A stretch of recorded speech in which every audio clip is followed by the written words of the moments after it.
Tip number 313 from the book 501 Contractor Tips, that is tool care. This is another one that could cost you a lot of money. Now, something you need to factor into your jobs, into your estimates, and I had this, is you should have a tool care, tool maintenance, or an allowance somehow for purchasing new tools. And I want to say it was just a fixed number that I used, but this would allow me to replace a tool that was ready to come apart, or a damaged tool, or replace a tool that got damaged while I was working on the job. But if you're taking the tool care and the tool maintenance, you're taking all this stuff out of your profits, this means you're going to make less money on your job. Now, I'm not suggesting that you put all of this stuff in there and nickel and dime your client to death. Hey, you know what? We have tool care, we have tool maintenance, we have new tools, we have old tool replacement. No, you can put it in with your profit. You can put it in with your overhead somewhere else. Add the cost in there. But these are all things that are going to kill you if you're not paying attention. You can take this out of your profits. Like I said, you're just going to make less money.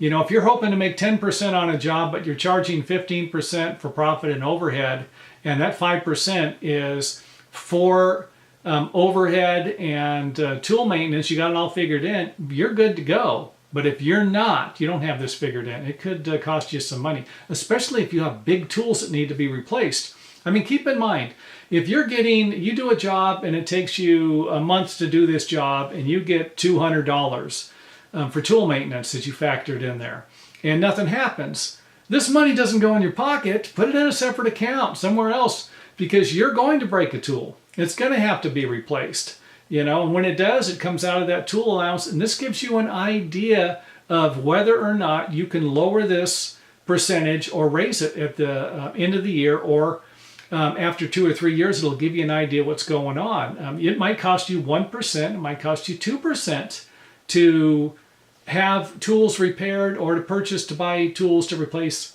broken tools.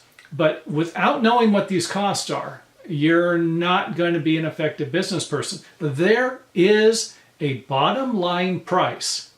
You cannot work cheaper than. Bottom line price, you've got to know what that is. If you don't know what it is, you're just flying by the seat of your pants. If someone comes up, things are bad, and you got to bid this job as cheap as you possibly can to get it, then you'll understand the risk involved in taking that job cheaper than what you can normally afford to do it for. So tool care, I just gave you one part of it. I also want to mention that taking care of your tools, making them last as long as you can. Again, this is all money that goes into your pocket into the future. You keep your chisels sharp, your saw blades, you have them there.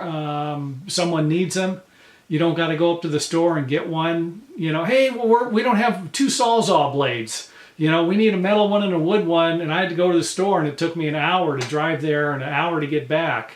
Okay, you just blew how much? $75, $100 to go get a $5 part.